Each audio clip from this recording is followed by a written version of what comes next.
galerinha do quinto ano, tudo bem com vocês? Aqui é a Prof. Camila e hoje temos a nossa aula de História de número 66, a última aula do ano de História. Hoje a gente vai estar fazendo uma revisão anual, ou seja, a gente vai dar uma revisada em todo o conteúdo que a gente abordou durante o ano. Então, o objetivo dessa aula é realizar aí uma revisão do conteúdo do quinto ano de História, tirando dúvidas e se recordando aí um pouquinho sobre os conteúdos que a gente abordou. Então, os materiais para essa aula, utilizem lápis, caneta, borracha, caderno, pega o caderno de História, volta lá no comecinho do ano para estar dando uma olhadinha, faz anotações, não lembro disso daqui, faz uma anotaçãozinha bem básica lá no caderno. Então, chegamos aí à nossa última aula de História do quinto ano. Então, nesse momento, vamos rever aí de um modo bem breve. É claro, a gente não vai se aprofundar em cada um, porque isso vocês tiverem durante o ano. Se vocês têm dúvidas ainda, prof, não entendi alguma questão, volta nas aulas anteriores. Todas as aulas estão, aula tal, tem o nome do conteúdo, ok? E que vocês podem estar acessando, os slides, vocês têm atividades também que vocês podem estar realizando, tudo isso para agregar no conhecimento de vocês. Então, lá no comecinho do ano, a gente começou trabalhando a pré-história, tá? E a gente viu que o homem pré-histórico, ele era nômade e depois ele se tornou sedentário. Então, o nomadismo, o que era? Era essa prática onde o homem vivia em grupos, tá? Que vagueavam aí por diferentes territórios. Então, ele não tinha nenhum domínio de agricultura, de pecuária. Então, assim, ele capturava alimento em algum local, consumia aquele alimento e ia para outro território, né? Não se sabia se tinha ou não, mas ia para outro lugar em busca do alimento também, tá? Então, nesse processo de locomoção pelo espaço, essas comunidades, elas utilizavam os recursos que tinham na natureza. Não se plantava, não se colhia, não se plantava, apenas se colhia, né? Se retirava da natureza o que possuía.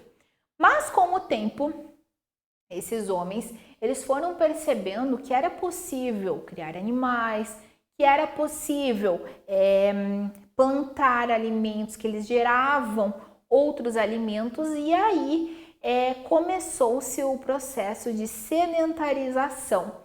Tá? Que é um modo de vida onde as sociedades elas passaram a criar animais, a cultivar plantas, não havendo mais essa necessidade de ficar migrando para outros locais. Tanto que essa migração ela era perigosa também. Primeiro, perigosa porque você podia encontrar animais selvagens e também porque era desgastante, né? Além de você ter dúvidas, não se sabia se realmente você iria encontrar. Pode ser que em poucas horas você encontraria alimento, pode ser que você ficaria vagueando por dias e não encontrar nada, tá? Então, com certeza, a sedentarização gerou-se um maior conforto e segurança na sociedade. Depois disso, a gente abordou por um bom tempo sobre a história do Brasil, tá? A história do Brasil num contexto onde os portugueses, a história do Brasil a partir do momento que os portugueses colonizaram o nosso país. Então, começou-se com as grandes navegações, que foi aquele momento que os europeus queriam expandir, queriam obter riquezas, queriam expandir a fé católica. Então, eles estavam indo para tudo quanto é canto para estar obtendo aí muito lucro. E eles já acabaram chegando, Pedro Álvares Cabral chegou no nosso país, chegou no Brasil, tá? Foi o momento da chegada dos portugueses lá em 1500, ok? E aí, a partir disso, como Portugal e Espanha estavam muito à frente, estavam conquistando muitos territórios, foi feito o Tratado de Tordesilhas, onde nós tínhamos parte da América pertencia à Espanha e uma parte, que era menor, pertencia a Portugal. Essas partes poderiam ser exploradas, então uma parte só os espanhóis poderiam explorar e obter riqueza e outra parte os portugueses. Ainda que a gente sabe que os portugueses eles deram um chega para lá e eles começaram a explorar um pouquinho da parte dos espanhóis também. E aí eles encontraram o que eles queriam muito, Encontraram muitas riquezas aqui no Brasil, tá? Começou ali com o pau-brasil, mas depois, foram obtendo outras riquezas, encontraram metais preciosos, o ouro, a prata, cultivaram café, cultivaram o açúcar, a cana-de-açúcar e com isso, começaram a escravizar, né, inicialmente indígenas e depois africanos. Nisso nós temos as capitanias hereditárias também. Com essa grande quantidade de riquezas encontradas, o governo português ele resolveu fazer o quê? Precisamos, né, a gente tem todo esse território, mas como que a gente vai conseguir explorar tudo? Quanto mais explorar, mais riqueza a gente obtém. Os índios estão lá, eles podem estar obtendo, podem estar fazendo o trabalho pesado. Dividiu o Brasil em 15 faixas na horizontal, né? E cada faixa, né, é um território e essa faixa foi dada a um donatário, que era uma pessoa de confiança do governo português. Só que a gente teve problemas com esses donatários. Muitos não conseguiam administrar, outros nem vieram para o Brasil para administrar a sua capitania, então acabou sendo substituído lá pelo governo geral, onde nós tínhamos apenas um governante para o Brasil inteiro, tá? Então, a escravidão no Brasil começou, né, com os indígenas. Depois os indígenas não podiam mais ser escravos, mas os africanos foram trazidos em grande quantidade através dos navios negreiros, que eram aqueles navios que iam até a África, capturavam africanos e traziam para o Brasil, né? Navios cheios de africanos com condições péssimas de viagem, muitos chegavam a morrer nessas viagens, né, todos próximos uns aos outros, aí chegavam no Brasil, nem sabiam o que estava acontecendo e logo eram colocados para o trabalho escravo. Aí nós abordamos também sobre a Inconfidência Mineira, com a descoberta do ouro no Brasil. O governo português ele estava cobrando quinto, lembra? Que nós tínhamos as pessoas que encontravam ouro, esse ouro era derretido, dividido em 5 partes. Uma dessas partes deveria ser dado à coroa portuguesa, só que o pessoal começou a se rebelar, né, devido a esse imposto aí. E daí isso começou em Confidência Mineira, onde nós temos a figura do Tiradentes. O Tiradentes que ele assumiu, digamos, a culpa, né, pela Inconfidência Mineira e ele foi morto aí em praça pública. Aí nós temos a independência do Brasil em 1822, quando o Brasil ele torna-se independente de Portugal. E foi nesse período aí de primeiro e de segundo reinado, quando nós temos Dom Pedro I, depois nós temos aquele período regencial, vocês lembram? Que Dom Pedro II era criança ainda, ele não podia assumir o governo do Brasil, depois foi dado o golpe da maioridade, quando ele podia assumir só com 18 anos, mas através desse golpe ele pôde assumir antes o governo do Brasil. Ficou por um bom tempo, e aí nós temos a proclamação da República, onde a gente tem Marechal Deodoro da Fonseca como o primeiro presidente do Brasil, aí, quando o Brasil se torna realmente uma república, em 1889, um ano depois da abolição da escravatura, né, quando nós não temos mais escravidão no nosso país. Então essa foi a história do Brasil que a gente trabalhou bastante aí. Aí nós temos a pré-história catarinense, que a gente abordou diversos povos, os umbus, os humaitás, né, viviam no campo, viviam na floresta, os sambaquis, xoclins, caingãs, carijós, né, os sambaquis, a gente abordou bastante sobre eles, né, os sambaquis, ou o povo do sambaqui, os sambaqueiros, eles viviam nessas regiões litorâneas, eles faziam aqueles montes de conchas, certo? Para dar uma demarcação de território, né? Isso que é considerado hoje um sítio arqueológico, ou seja, um local onde um povo realmente, né, viveu naquele local e deixou aí a sua marca registrada.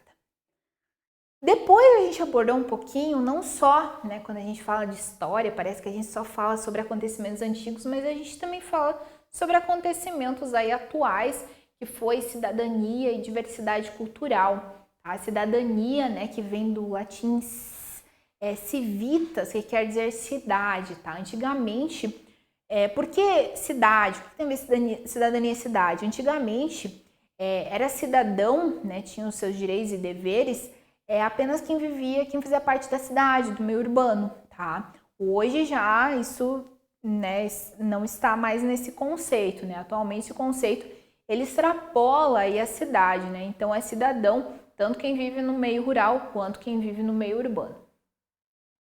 A gente abordou também sobre legislação, tá?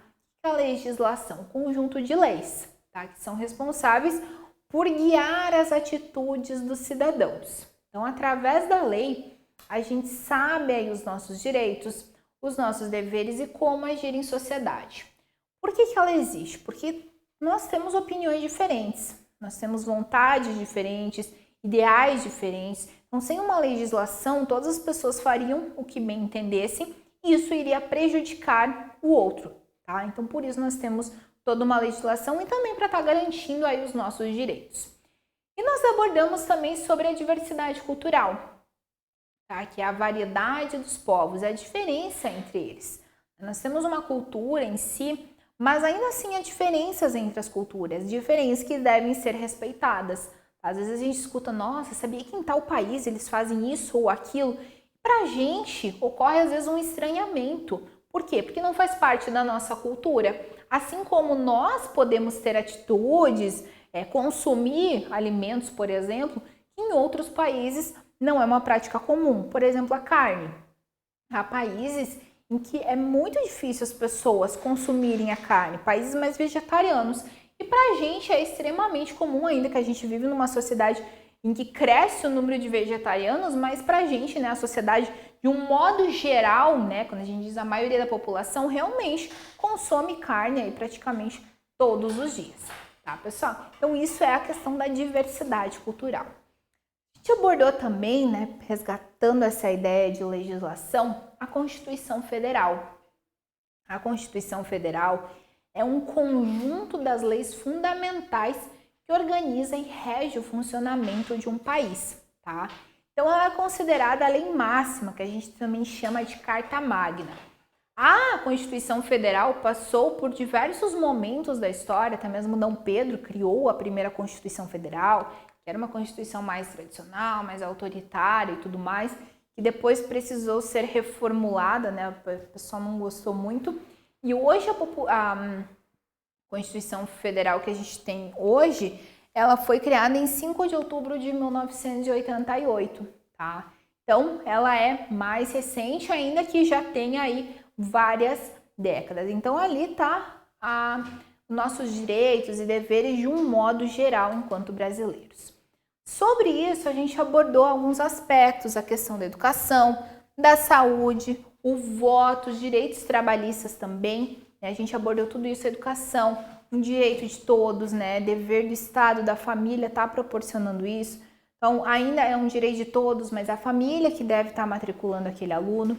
A gente abordou também sobre a saúde, o nosso direito, enquanto cidadãos, estarmos recebendo aí esse atendimento. O voto, né? Nós temos o voto facultativo, que é o voto, quando tem 16, 17 anos, pode escolher se quer votar ou não. A partir dos 18, ele se torna obrigatório, nosso direito enquanto cidadão.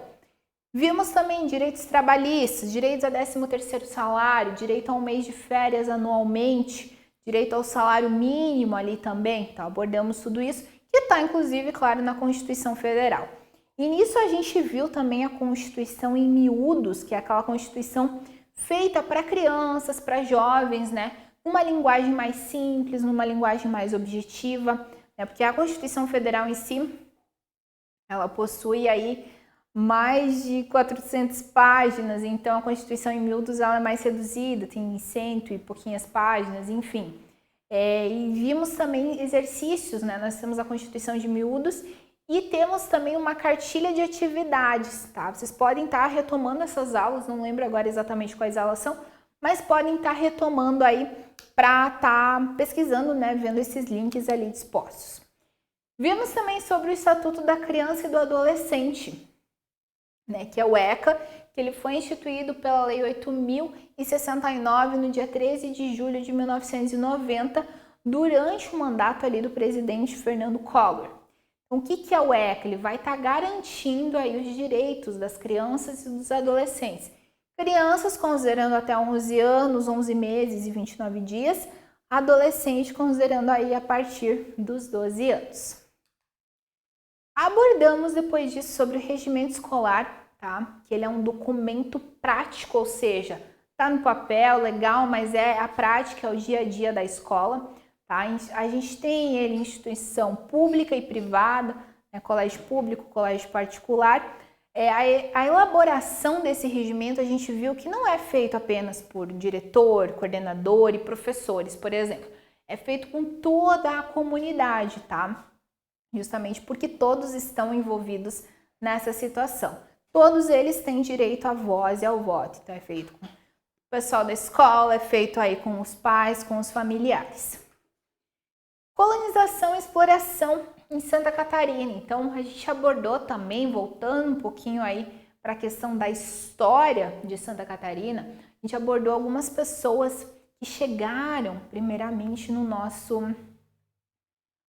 estado, tá? Que colonizaram, que começaram, que descobriram, né, as Cataratas do Iguaçu, por exemplo, São Francisco, enfim. Essas pessoas, Palmier de Goniville, Juan Dias Solís, Sebastião Caboto, Álvar Nunes Cabeça de Vaca e os Açores, que era aquele pessoal que vivia numa ilha, a Ilha dos Açores lá em Portugal, e que veio para o Brasil para melhores condições de vida, ainda que eles acharam, né, como a região era governada por portugueses, eles mudaram de lugar, mas ainda assim acharam que o contexto em si estava muito igual ao que eles já viviam.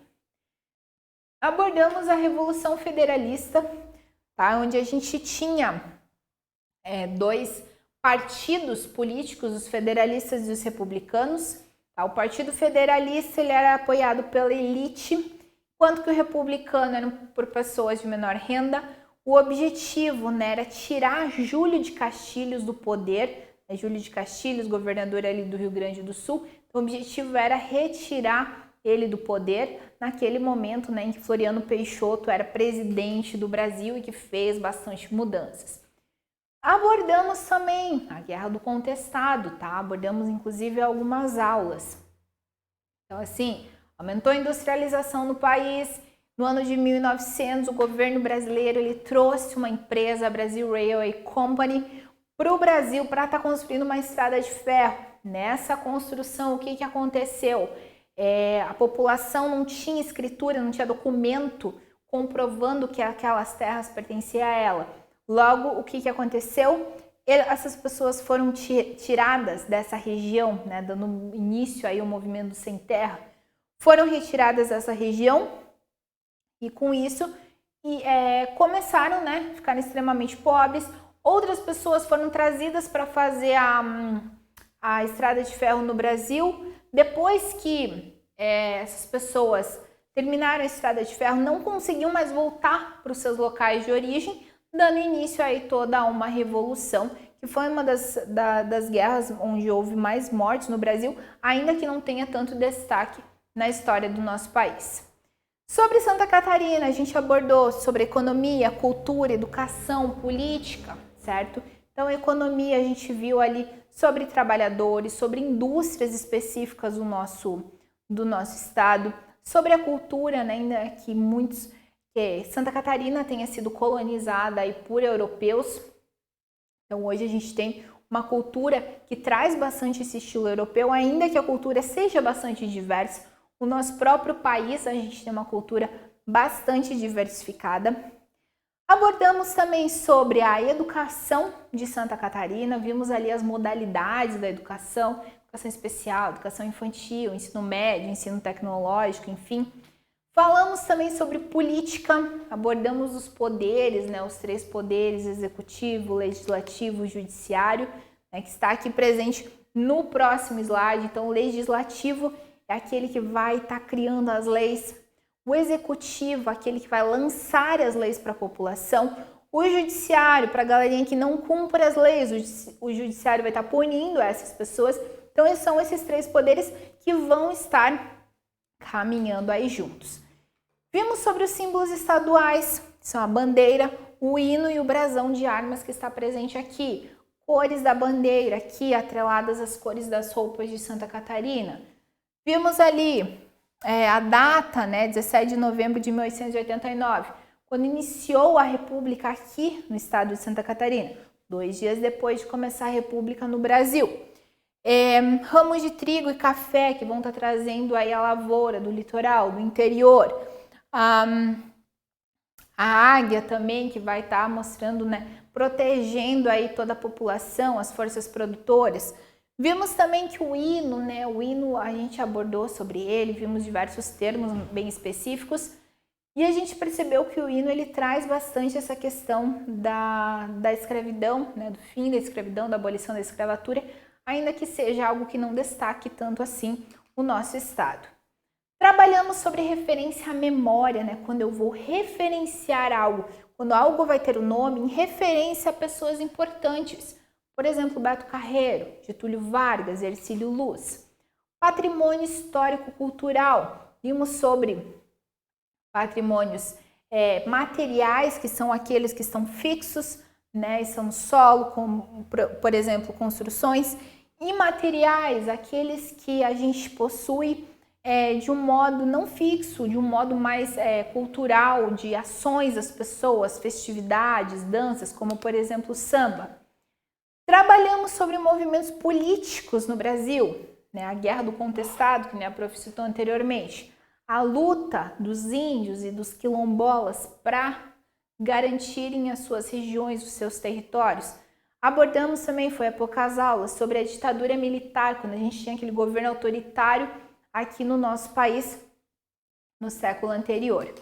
E abordamos na aula passada sobre as ONGs, né, que são essas organizações não governamentais que vão estar auxiliando aí a sociedade em esferas que são necessárias, na questão econômica, racial, ambiental, para reivindicar direitos também, né, pessoas às vezes que não têm os seus direitos garantidos, as ONGs vão estar auxiliando nessa questão. Galerinha, então vocês terminaram essa aula, agora vocês vão estar realizando aí as atividades sugeridas a vocês. Até a próxima e bons estudos!